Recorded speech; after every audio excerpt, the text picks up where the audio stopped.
Currently in the world there are many separatist movements that seek to promote the total separation of a territory from its mother country, whether due to cultural conflicts, ethnic conflicts, religious conflicts, economic reasons, or a bit of everything.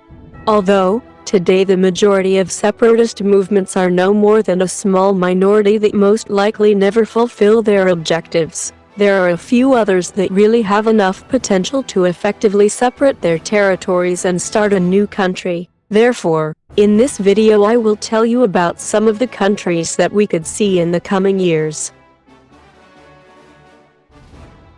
The state of Texas was for a short period from 1836 an independent state with the name of the Republic of Texas. However, 10 years later, and in order to preserve its existence, this country asked the United States to be incorporated as one more state. From here, only during the American Civil War Texas tried to leave the Union, but with the defeat of the Confederacy it failed. Texas is a state that has always maintained a high level of regionalism and attachment to its land and its cowboy culture, which has favored separatist sentiments. From the 90s, different organizations and movements were all organized in order to promote Texan independence, such as the Republic of Texas Organization, or the Texas Nationalist Movement.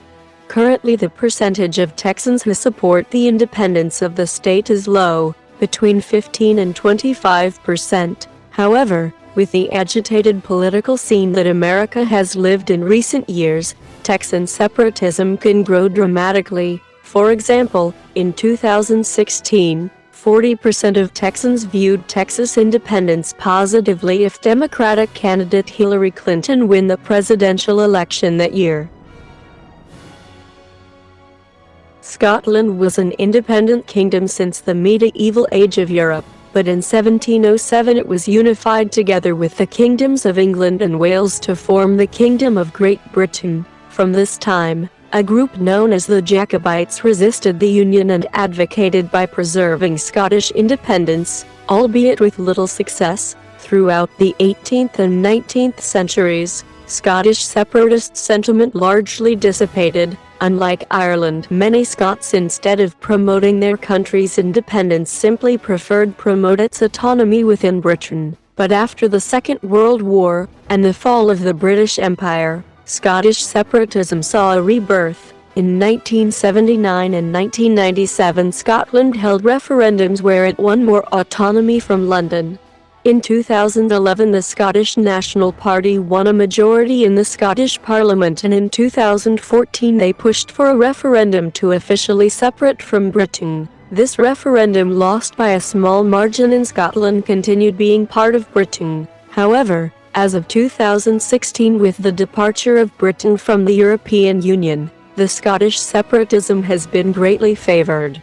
The percentage of Scots who supports Scottish independence is between 40 and 50%, a fairly high percentage. Unlike Texas and Scotland, Catalonia throughout its history has never been an independent country. The closest we could find to an independent Catalonia was the Crown of Aragon, which existed from the 11th to the 18th century.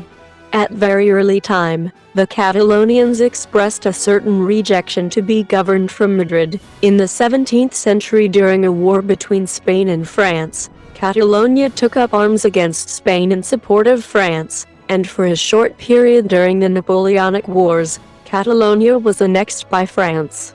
In the 19th century, Catalonia became one of the most developed and richest regions in Spain, but it was also in this period that Catalan separatism began to gain strength. In 1922, the Catalan state was founded, the first independentist political party in Catalonia, and in 1931 was founded the Republican Left of Catalonia, an equally pro-independence party but with socialist ideas. In 1931 and 1934, an entity called the Republic of Catalonia was created, a fairly autonomous subdivision of the Spanish Republic, but it was abolished shortly after, and after the Spanish Civil War in the interwar Europe, Catalan separatism became harshly repressed by the dictatorship of Francisco Franco. In 1975, after the death of Franco and the return of the Spanish democracy, although by constitution Spain became an indivisible country, the Spanish government has been quite tolerant with Catalan separatism. Since then, some unofficial referendums have been held, and even in 2017 they issued a declaration of independence that was repressed by the Spanish government. The percentage of Catalonians that support the independence of Catalonia is between 40 and 50%, which leaves an extremely polarized and tense situation.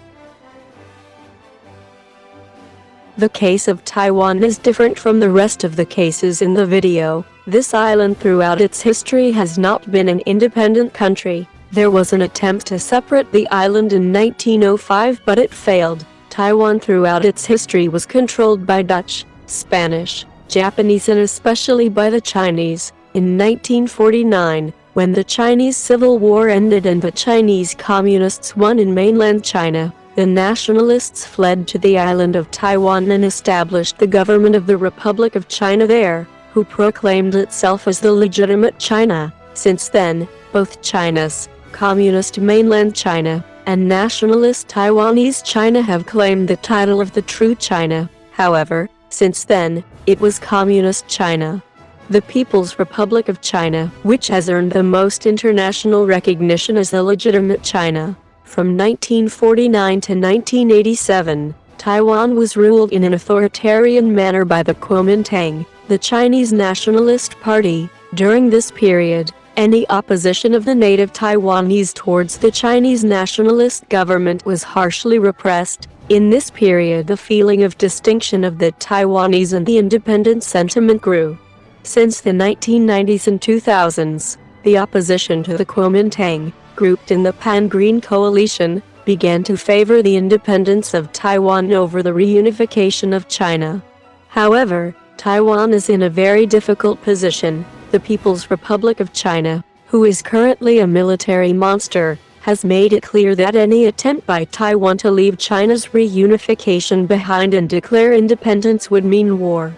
Currently, more than 50% of Taiwanese support the island's independence, a very high percentage. The southernmost region of the South American continent, in a region that includes Argentina and Chile, has been the home of many Amerindian peoples. However, there is a specific tribe that has excelled. It was the Mapuches, also known as Araucans.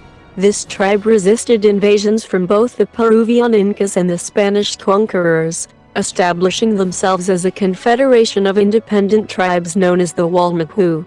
The Mapuches preserved their independence until the mid and late 19th century, when Chile and Argentina carried out military expeditions that annexed effectively the territory of the Wallmapu. They resettled the Mapuches in reserves, and began to colonize their lands. Since then, the Mapuches were subjected to a process of westernization, and the majority ended up accepting Argentine and Chilean sovereignty. However, since the 90s, and especially in Chile, which is where most of the Mapuches are found, has sparkled a state of violence and internal conflict in some regions that were originally part of the Wallmapu, because Mapuches and descendants of Mapuches have claimed that they have a right over these lands and seek to expel Argentina and Chile from the region, in order to re-establish their Mapuche state.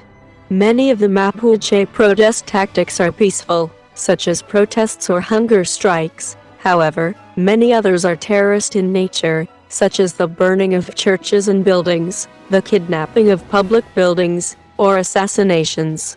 The number of Mapuches who support the independence of the Wallmapu is unknown, but it is estimated that they are low.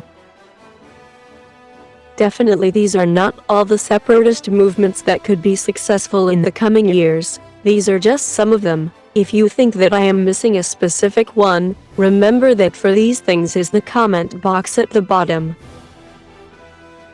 If you liked this video, please give it a like and subscribe. Remember that you can leave your opinion in the comments and tell me if you want a video about a particular topic.